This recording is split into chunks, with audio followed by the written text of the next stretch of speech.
Hello students, let us start with the second topic of kingdom plantae, that is classification of plant kingdom.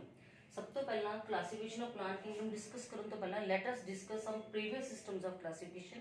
1969 ਦੇ ਵਿੱਚ ਵਿਟੈਕਰ ਨੇ ਇੱਕ system ਦਿੱਤਾ ਸੀ 5 kingdom system of classification. ਅਸੀਂ second lesson ਦੇ ਵਿੱਚ discuss ਕੀਤਾ ਵੀ ਹੈ. ਸੋ ਪੰਜ ਕਿੰਗਡਮ ਉਹਨੇ ਕਿਹੜੇ ਕਿਹੜੇ ਦਿੱਤੇ ਸੀ? ਮੌਂਡਰਾ, ਪ੍ਰੋਟਿਸਟਾ, ਫੰਜਾਈ, ਪਲਾਂਟੇ ਐਂਡ ਐਨੀਮੇਲੀਆ. ਉਸ ਤੋਂ ਪਹਿਲਾਂ ਕੈਰੋਲਸ ਲੀਨੀਅਸ ਨੇ ਉਹਨੂੰ ਦੋ ਕਿੰਗਡਮ ਦਿੱਤੇ ਸੀਗੇ, ਦੈਟ ਇਜ਼ ਪਲਾਂਟੇ ਐਂਡ ਐਨੀਮੇਲੀਆ. ਸੋ ਪਲਾਂਟੇ ਦੇ ਵਿੱਚ ਮੌਂਡਰਾ, ਪ੍ਰੋਟਿਸਟਾ ਐਂਡ ਫੰਜਾਈ.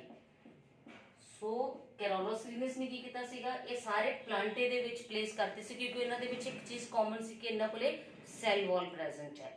ਸੋ ਲੇਕਿਨ ਅੱਜ ਅਸੀਂ ਜਾਣਦੇ ਹਾਂ ਜਿਵੇਂ ਬਲੂ ਗ੍ਰੀਨ ਐਲਗੀ ਹੈ, ਬਲੂ ਗ੍ਰੀਨ ਐਲਗੀ ਜਿਹਨੂੰ ਅਸੀਂ ਸਾਈਨੋਬੈਕਟੀਰੀਆ ਵੀ ਕਹਿੰਦੇ ਹਾਂ. ਕੈਰੋਲਸ ਲੀਨੀਅਸ ਦੇ ਹਿਸਾਬ ਨਾਲ ਇਹ ਪਲਾਂਟ ਸੀ, ਇਹਨਾਂ ਨੂੰ ਪਲਾਂਟਸ ਦੇ ਵਿੱਚ ਪਲੇਸ ਕੀਤਾ ਸੀ, ਲੇਕਿਨ ਐਕਚੁਅਲੀ ਪਲਾਂਟਸ ਨਹੀਂ ਹੈਗੇ. ਜਦੋਂ ਵਿਟੈਕਰ ਨੇ 5 ਕਿੰਗਡਮ ਸਿਸਟਮ ਆਫ ਕਲਾਸੀਫਿਕੇਸ਼ਨ ਦਿੱਤਾ, blue green algae actually algae ਨਹੀਂ ਹੈ, ਇਹ ਬੈਕਟੀਰੀਆ ਸੀ, ਸਾਈਨੋਬੈਕਟੀਰੀਆ.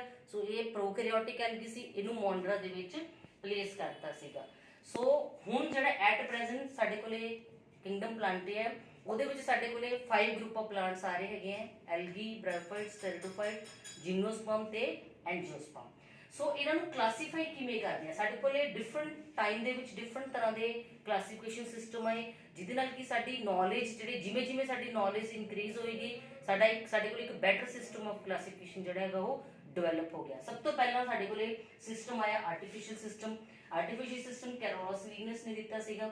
ਸੋ ਕੈਰੋਲਸ ਲੀਨੀਅਸ ਨੇ ਕੀ ਦਿੱਤਾ ਸੀਗਾ ਕਿ this system was based on gross superficial morphological characters like habit, color, number and shape of leaves, mainly vegetative characters ਦੇ ਉੱਤੇ ਬੇਸ ਸੀ ਜਾਂ ਕੁਝ reproductive character ਹੋ ਗਿਆ. for example ਜਿਵੇਂ androecium ਹੋ ਗਿਆ. androecium ਕੀ ਹੈ? it is a male reproductive part. so ਇਹਦਾ ਮਤਲਬ ਇਸ ਸਿਸਟਮ ਨੇ gave equal weightage to both vegetative and reproductive characters ਨੂੰ ਜਿਹੜੀ ਹੈਗੀਆਂ ਨੇ equal weightage ਦਿੱਤੀ ਸੀਗੀ. ਸੋ ਉਹਦੇ ਨਾਲ ਕੀ ਹੋਇਆ, ਐਕਚੁਅਲੀ ਇਹ ਨਹੀਂ ਹੋ ਸਕਦਾ ਕਿਉਂਕਿ ਜਿਹੜੇ vegetative characters ਹੈ they get changed with environment. ਸੋ ਉਹਦੇ ਨਾਲ ਕੀ ਹੋਇਆ ਕਿ ਜਿਹੜੇ ਕਲੋਜ਼ਲੀ ਰਿਲੇਟਡ ਸਪੀਸੀਜ਼ ਸੀਗੀਆਂ ਦੇ ਗॉट ਸੈਪਰੇਟਡ. ਸੋ ਇਹ ਇੱਕ ਸ਼ੁਰੂ ਦੇ ਵਿੱਚ ਇਸ ਸਿਸਟਮ ਨੂੰ ਫੋਲੋ ਕੀਤਾ. ਉਸ ਤੋਂ ਬਾਅਦ ਸਾਡੇ ਕੋਲ ਇੱਕ ਬੈਟਰ ਸਿਸਟਮ ਆ ਗਿਆ, that is natural system of classification. ਇਹਨੂੰ ਅਸੀਂ 2 ਡਾਇਮੈਂਸ਼ਨਲ ਸਿਸਟਮ ਵੀ ਕਹਿ ਦਿੰਦੇ ਆ. ਬੈਂਥਮ ਤੇ ਹੁਕਰ ਨੇ ਸਾਨੂੰ ਇਹ ਸਿਸਟਮ ਦਿੱਤਾ ਸੀ. ਸੋ ਇਹਨੇ ਕੀ ਕੀਤਾ, ਸਿਰਫ ਮੋਰਫੋਲੋਜੀਕਲ ਕਰੈਕਟਰਸ ਹੀ ਨਹੀਂ, ਇਹਨੇ ਇੰਟਰਨਲ ਜਿਹੜੇ ਹੈਗੇ ਅਫਿਨਿਟੀਜ਼ ਨੂੰ ਵੀ ਕਲਾਸੀਫਾਈ ਕਰਨ ਲਈ ਯੂਜ਼ ਕੀਤਾ ਸੀ. ਫॉर ਐਗਜ਼ਾਮਪਲ ਜਿਵੇਂ ਅਲਟਰਾ ਸਟਰਕਚਰ ਹੋ ਗਿਆ, ਐਨਾਟੋਮੀ ਹੋ ਗਿਆ, ਐਮਬ੍ਰੀਓਲੋਜੀਕਲ ਕਰੈਕਟਰਸ ਹੋ ਗਿਆ, ਦੈਨ ਫਾਈਟੋਕੈਮਿਸਟਰੀ ਵਗੈਰਾ ਹੋ ਗਿਆ. ਸੋ ਇਹਦੇ ਵਿੱਚ ਬਹੁਤ ਮਾਰਫੋਲੋਜੀਕਲ ਜਾਂ ਐਕਸਟਰਨਲ ਤੇ ਇੰਟਰਨਲ ਦੋਨੋਂ ਫੀਚਰਸ ਨੂੰ ਇਨਕਲੂਡ ਕਰਕੇ ਕਲਾਸੀਫਾਈ ਕੀਤਾ ਸੀ. ਥੋੜਾ ਜਿਹਾ ਆਰਟੀਫੀਸ਼ੀਅਲ ਨਾਲੋਂ ਇਹ ਬੈਟਰ ਸਿਸਟਮ ਸੀ. ਅੱਜ ਕੱਲ ਜੋ ਅਸੀਂ ਰੀਸੈਂਟ ਫੋਲੋ ਕਰ ਰਹੇ ਹਾਂ ਸਭ ਤੋਂ ਹੋਰ ਵੀ ਬੈਟਰ ਸਿਸਟਮ ਹੈ, that is phylogenetic system. So phylogenetic system ਕੀ ਹੈ? It is based on evolutionary relationship between various organisms. ਮਤਲਬ ਇਹ ਮੰਨਿਆ ਜਾਂਦਾ ਹੈਗਾ ਕਿ organism belonging to same taxa they have a common ancestor. ਸੋ ਕਿਸ ਤਰ੍ਹਾਂ ਦੀ ਇਹਨਾਂ ਦੀ ਐਵੋਲੂਸ਼ਨ ਹੋਈ, ਐਂਸੈਸਟਰਸ ਕੀ ਸੀਗੇ, ਸੋ ਜਿਨ੍ਹਾਂ ਦੇ ਕਾਮਨ ਐਂਸੈਸਟਰ ਸੀ ਉਹਨਾਂ ਨੂੰ ਇੱਕ ਕਾਮਨ ਟੈਕਸਾ ਦੇ ਵਿੱਚ ਪਲੇਸ ਕਰ ਦਿੱਤਾ ਜਾਂਦਾ ਹੈਗਾ. ਸੋ ਇਹ ਤਿੰਨ ਸਿਸਟਮਸ ਤੋਂ ਇਲਾਵਾ ਅੱਜ ਕੱਲ ਰੀਸੈਂਟ ਜਿਹੜੇ ਹੈਗੇ ਆ ਕੁਝ ਹੋਰ ਫੀਚਰਸ ਨੂੰ ਵੀ ਅਸੀਂ ਇਨਵੋਲਵ ਕਰਦੇ ਆ, ਕੰਸੀਡਰ ਕਰਦੇ ਆ ਫॉर ਕਲਾਸੀਫਿਕੇਸ਼ਨ. ਫॉर ਐਗਜ਼ਾਮਪਲ ਜਿਵੇਂ ਸਾਡੇ ਕੋਲ ਇੱਕ ਹੈਗਾ ਨਿਊਮੈਰੀਕਲ ਟੈਕਸੋਨੋਮੀ.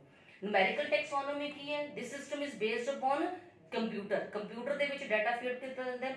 ਜਿੰਨੇ ਅਵੇਲੇਬਲ ਕਰੈਕਟਰਸ ਹੈ they are given equal importance. ਮੰਨ ਲਓ hundreds of characters R available, ਹਰੇਕ ਨੂੰ ਕੀ ਕੀਤਾ ਜਾਂਦਾ, ਕੋਡ ਦਿੱਤਾ ਜਾਂਦਾ ਹੈ, ਕੰਪਿਊਟਰ ਦੇ ਵਿੱਚ ਡਾਟਾ ਫੀਡ ਕਰ ਦਿੱਤਾ ਜਾਂਦਾ ਹੈਗਾ. ਸੋ ਇਹਦਾ ਮਤਲਬ ਹਰੇਕ ਕਰੈਕਟਰ ਨੂੰ ਇਕੁਅਲ ਇੰਪੋਰਟੈਂਸ ਦਿੱਤੀ ਜਾਂਦੀ ਹੈ ਫॉर ਕਲਾਸੀਫਿਕੇਸ਼ਨ ਆਫ ਪਲਾਂਟਸ. ਫਿਰ ਐਸੇ ਤਰ੍ਹਾਂ ਸਾਈਟੋਕੈਮਿਸਟਰੀ ਦੇ ਵਿੱਚ ਕੀ ਹੈ, ਅਸੀਂ ਜਿੰਨੀ ਵੀ ਸੈੱਲ ਦੀ ਮਤਲਬ ਕ੍ਰੋਮੋਸੋਮਸ ਦੀ ਇਨਫੋਰਮੇਸ਼ਨ ਹੈ, cytological information is considered. For example ਜਿਵੇਂ ਕ੍ਰੋਮੋਸੋਮ ਨੰਬਰ ਕਿੰਨੇ ਹੈਗੇ ਆ, ਉਹਦੀ ਸਟਰਕਚਰ ਕੀ ਹੈ, ਬਿਹੇਵੀਅਰ ਕੀ ਹੈ ਕ੍ਰੋਮੋਸੋਮ ਨੰਬਰ ਦਾ, ਸੋ ਉਹਨੂੰ ਕੰਸੀਡਰ ਕੀਤਾ ਜਾਂਦਾ ਹੈਗਾ. ਲਾਸਟ ਜਿਹੜਾ ਆ ਗਿਆ ਅਸੀਂ ਕੰਸੀਡਰ ਕਰਦੇ ਹਾਂ, ਦੈਟ ਇਜ਼ ਕੀਮੋਟੈਕਸੋਨੋਮੀ. ਕੀਮੋਟੈਕਸੋਨੋਮੀ ਦੇ ਵਿੱਚ ਕੀ ਹੈ ਕਿ ਉਹਨਾਂ ਦੇ ਕਿਸ ਕੈਮੀਕਲਸ ਦੇ ਬਣੇ ਹੋਏ ਆ, ਇਹਨਾਂ ਦੇ ਕੈਮੀਕਲ ਕਨਸਟੀਟਿਊਐਂਟਸ ਕੀ ਹੈਗੇ ਆ, ਪਲਾਂਟਸ ਜਿਹੜੇ ਹੈਗੇ ਆ, ਸੋ ਇਹਨਾਂ ਨੂੰ ਅਸੀਂ ਕਲਾਸੀਫਾਈ ਕਰਨ ਲਈ ਯੂਜ਼ ਕਰਦੇ ਹਾਂ.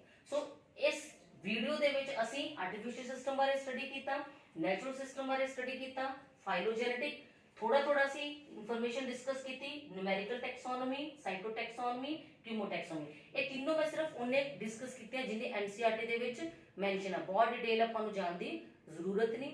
ਨੈਕਸਟ ਵੀਡੀਓ ਦੇ ਵਿੱਚ ਅਸੀਂ 1 ਬਾਏ 1 ਜਿਹੜੇ ਹੈਗੇ ਆ ਕਰੈਕਟਰਸ ਲਵਾਂਗੇ। ਸਭ ਤੋਂ ਪਹਿਲਾਂ ਅਸੀਂ ਕਰੈਕਟਰਸ ਲਵਾਂਗੇ ਐਲਗੀ ਦਾ।